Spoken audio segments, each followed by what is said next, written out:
Bonjour, bienvenue à cette vidéo. Mon nom est Philippe Voyer. Alors aujourd'hui, on se pose encore une question. Pourquoi faut-il cesser de dire mon patient est confus?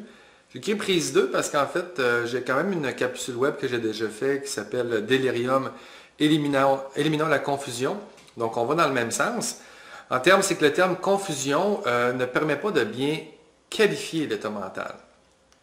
C'est ça le problème, parce que lorsqu'on dit mon patient est confus, qu'est-ce que ça veut dire exactement? Ça veut dire qu'il est désorienté, qu'il a une pensée désorganisée, qu'il y a un trouble de l'inattention ou encore qu'il y a une altération de l'état de conscience.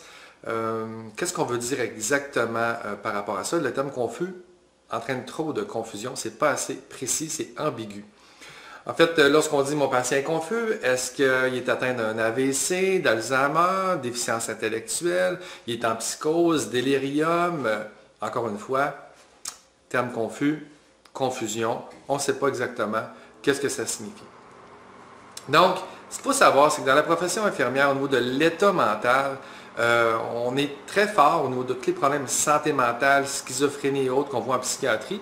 Mais lorsqu'on parle de clientèle âgée avec vraiment des problèmes de nature cognitive, bien, il y a vraiment un apprentissage qui est à faire chez plusieurs d'entre nous parce qu'on n'a pas été formé au départ pour évaluer adéquatement l'état mental, donc les aspects cognitifs.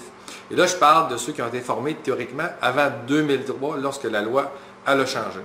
Donc, il faut s'approprier le vocabulaire touchant à l'état cognitif.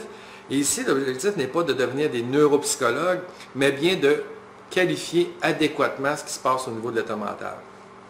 Est-ce qu'il serait acceptable, par exemple, que le personnel infirmier ne soit pas en mesure de faire la distinction entre c'est quoi de la toux, de l'expectoration, la dyspnée, l'orthopnée, alors que ça touche des problèmes comme la pneumonie, l'OAP, tuberculose ou encore des MPOC comme l'emphysème. Donc, il faut être en mesure de bien comprendre les signes physiques et ça, on le fait très bien. Et on comprend rapidement que ce serait inacceptable que, à la place d'utiliser ces termes précis-là, on disait, ben mon patient a des problèmes respiratoires. Puis on va dire, oui, mais quel problème exactement le touche, l'affecte?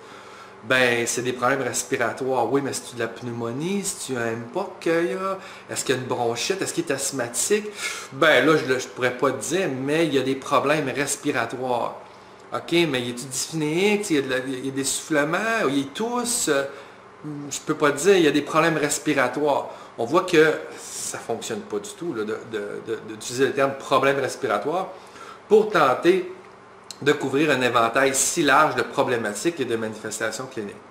Mais en ce qui a trait à l'état mental, d'utiliser le terme confus, confusion, en fait, c'est aussi inacceptable que ça parce que ça ne nous permet pas de faire notre première activité réservée qui est évaluer l'état mental et physique d'une personne symptomatique. Donc, l'évaluation de l'état mental, ben, il faut être en mesure de bien caractériser, qualifier, analyser, puis déterminer si c'est normal ou anormal. Puis, dans ce sens-là, le terme confusion ne permet pas vraiment de faire notre travail en tant que tel. Donc, pour conclure, je vous dirais, confusion est un terme à mettre à la poubelle. Alors, merci beaucoup pour votre attention.